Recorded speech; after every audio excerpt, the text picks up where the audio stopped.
Bem-vindo ao meu canal Exegese sem Exegese, mais um vídeo para a gente analisar as questões que envolvem a leitura da Bíblia, que é o nosso foco aqui, a questão da leitura, como ler, é aquela frase maravilhosa do Cássio, ler é melhor do que estudar, essa ideia dos componentes importantes para estabelecer a leitura do texto. Então, já gravei alguns vídeos nessa linha, que envolve exegese de alguns textos, como modelo, a questão da filosofia da interpretação, pretendo falar um pouquinho da relação da leitura com a tradição, que é outro tema extremamente relevante, mas nesse vídeo especificamente eu quero falar sobre a tradução do texto. A tradução que, finalmente, é o que se lê, aquelas pessoas que não têm acesso ao original, é o que se lê, a tradução. E como trabalhar a questão da tradução da Bíblia. Então, se essa é a sua praia, se o desejo, se inscreva no meu canal para que possamos realmente trabalhar isso, trabalhar esses temas relacionados à leitura da Bíblia. Vamos lá, tradução da Bíblia. Eu tive um professor de teologia sistemática que nos dizia, a mim, aos meus colegas, a necessidade de se ter estudiosos no Brasil, pesquisadores no Brasil, que procurem entender e dialogar com o contexto evangelical, contexto religioso brasileiro. Ele está falando da teologia, mas aqui eu me aproprio da fala dele para falar da leitura. Então é importante fazer uma análise do nosso contexto evangelical, pensando de que forma a Bíblia é lida no nosso país, no Brasil. E parece-me que o diagnóstico nesse caso não é muito bom, porque a leitura da Bíblia ainda está longe de ser estabelecida com certa maturidade. Isso tem a ver com a falta de informação dos leitores e a desinformação dos formadores de opinião, que, infelizmente, estão muito aquém. E a tradução da Bíblia tem sido um debate, eu vejo os podcasts, os canais no YouTube, qual é a melhor versão, sei lá o quê, todo mundo falando sobre tradução da Bíblia, mas não é assim. Tradução da Bíblia é uma questão muito complexa. Tem gente que acha que tradução é pegar do grego e colocar no português ou do hebraico. Tradução da Bíblia é uma coisa muito mais complexa, muito mais mesmo. E poucas pessoas nesse país têm know-how para falar de tradução, poucas mesmo. Mas vamos lá, para eu conseguir desenvolver, deixa eu mostrar o que será feito aqui, o que eu farei para pensar na tradução da Bíblia. Então, eu estou compartilhando aí na tela essa obra do Naida e do Tabor. Essa obra aqui, qual é o meu objetivo aqui? Eu vou pegar essa obra e vou fazer resumos dela em cada vídeo. Então, essa obra tem 8 capítulos, mas a gente vai analisar cada capítulo aqui nos vídeos de forma sintética. Então, por quê? Aqui é o livro, o título de A Teoria e Prática da Tradução. Então, primeiro teoria, depois prática. Os mecanismos, os substratos teóricos que levam à prática. Então, essa obra aqui, ela é direcionadora nesse aspecto. Claro que a gente precisa reconhecer que, quando se fala dessa obra, está se falando de uma outra também. Essa obra aqui, ela está conectada a uma outra obra que a gente tem uma primeira obra do Naida, que também é mais antiga, que é essa aqui. Então, a teoria prática da interpretação é resultado dessa obra, Toward a Science Translating. Então, rumo à ciência da interpretação. Então, essa obra aqui, ela é bem mais antiga, então, de 1964, e a teoria prática da tradução é resultado dessa primeira aqui, de modo que esse tema tem sido trabalhado. É um livro caro, de fato, o outro também não é um livro barato, mas são livros maravilhosos para se trabalhar a questão da teoria da interpretação, entender de fato como é que ela deve funcionar. Então, vamos lá. Quando falamos de tradução, a gente tem que pensar nisso. Primeira questão fundamental para se entender.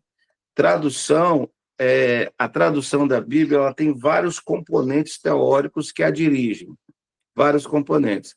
E essa obra que eu citei agora, a Teoria e Prática da Tradução, ela é extremamente importante. Inicialmente, como eu disse, essa obra é resultado daquela primeira, Rumo à Ciência da Interpretação, que, na verdade, essa primeira obra ela explorou alguns fatores básicos que constituem uma abordagem científica da tradução.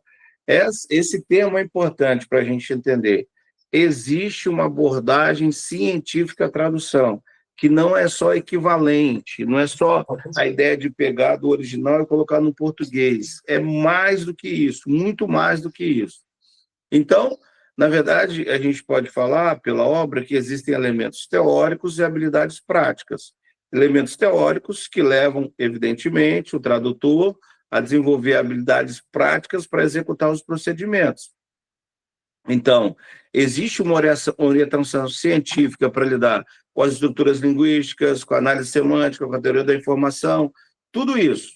Agora, evidentemente que os autores eles são muito sinceros ao dizer que, mesmo havendo esses elementos teóricos, ainda a tradução plenamente satisfatória é vista como uma arte, porque o indivíduo tem todos os componentes necessários para fazer o trabalho, ainda assim ele aplica, ele torna isso realidade, o que faz isso, que faz esse trabalho também uma arte. Agora, os autores, o Naida e o Tabor, nessa obra, eles mostram, na verdade, que, claro que a obra parece ser direcionada a um público definido, que envolve claramente os tradutores. Mas, ainda assim, os leitores são levados em conta, e, nesse momento, ele trabalha uma singularidade da Bíblia em sua tradução. Primeiro, ela tem uma tradição muito longa, que começou no século III a.C. Logo depois, ela envolve muitos idiomas. Ele até dá um dado aqui, pelo menos para a época dele, 1.393 idiomas. Isso até 1968. Uma variedade considerável de culturas em que o texto chega. E, além disso, vários tipos literários, várias gamas de tipos literários, o que torna a Bíblia um livro incomparável na sua tradução. De fato, essa questão é muito relevante para a gente pensar a dimensão ampla que envolve a tradução da Bíblia. Então, é fundamental entender isso. Agora, como é a obra dividida? Eu disse, são 8 capítulos, mas, basicamente, os 2 primeiros, eles focam mais a teoria, a questão da teoria, o aspecto mais geral, porque, inicialmente, ele trabalha um novo conceito de tradução e, logo depois, a natureza da tradução. Esse novo conceito de tradução, ele explica o antigo e o novo foco. No outro vídeo, eu quero explicar isso com mais tranquilidade, de forma mais pormenor. A ideia de que, realmente, o antigo foco era a mensagem com as suas constituições, agora tem a ver com os receptores originais. Inicialmente, a obra trabalha isso. Logo depois, ela pensa numa ordem sistemática envolvendo os procedimentos fundamentais da tradução, que é a análise gramatical, a transferência, a reestruturação e o teste. Tudo isso são colocados na obra, a gente vai analisar. A obra tem um apêndice, que é uma organização para um projeto de tradução, que é muito interessante também, e a obra tem um glossário, com os termos técnicos que, se tiverem dificuldade de ser entendidos, o glossário vai ajudar sempre. Agora, os autores também são claros em dizerem que essa obra não é totalmente exaustiva, porque 2 aspectos ficaram sem serem trabalhados. Quais são eles? Primeiro, a questão da semântica estrutural. A semântica não foi trabalhada, e a semântica é muito cara à leitura bíblica. Infelizmente, no Brasil, que eu acabei de dizer que está numa crise da leitura da Bíblia, as pessoas não se preocupam em pesquisar sobre semântica. Desde a obra do James Barr, que é maravilhosa, a gente tem um horizonte maravilhoso para se entender a questão da semântica. E semântica é uma coisa assim, pouco valorizada, mas extremamente importante. A ideia realmente, e além da questão da semântica, tem a questão da análise do discurso, que também não foi explorado nessa obra. A análise do discurso é um método inovador demais de leitura da Bíblia. Infelizmente, no Brasil, que a gente é muito atrasado, as coisas chegam muitos anos depois. Então, desde que a teologia se mudou para os Estados Unidos, quando você olha lá os centros de teologia do início do século XX, o meados do século XX, nós temos fonte lá. Então, quem lê inglês consegue ter acesso a essas literaturas lá. E a análise do discurso tem sido discutida há muito tempo, mas no Brasil ainda hoje tem muita gente que nunca ouviu falar em análise do discurso. Então, a gente é muito atrasado. Inclusive, e o pior, são os formadores de opinião no Brasil. Esse cara de YouTube, com esses debates chatos, predestinação, livre-arbítrio, sempre a mesma chatice como se isso fosse relevante.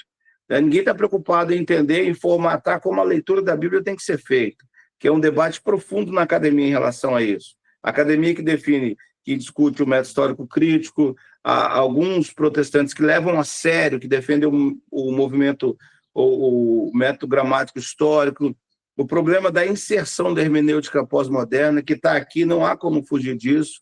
O James Dunn trabalha isso bem no Jesus Recordado, lá no início, a percepção pós-moderna em relação à história. Então, o pessoal, infelizmente, isso acaba impactando demais a forma como o brasileiro, como o protestante ou evangélico brasileiro, se lê a Bíblia. Então, basicamente, nesse primeiro vídeo de introdução, a gente tem que estar ciente do seguinte: existe uma abordagem teórica para a tradução, que não envolve só equivalência. Na verdade, lá na frente, eles vão definir tradução como um equivalente mais próximo, a ideia é essa. Mas isso é um ponto, você tem várias metodologias fundamentais para trazer o texto para a realidade. Então, a gente vai, ao longo desses vídeos, discutir, de fato, a partir de duas problemáticas. Primeiro, o que é a tradução? A gente tem que definir, ontologicamente, o que é a tradução. Segundo, quais são os aspectos teóricos que envolvem a tradução? Esses dois elementos serão norteadores para, de fato, a gente entender essa questão que é muito discutida, mas parece ser pouco entendida. Fiquem com Deus. Um abraço.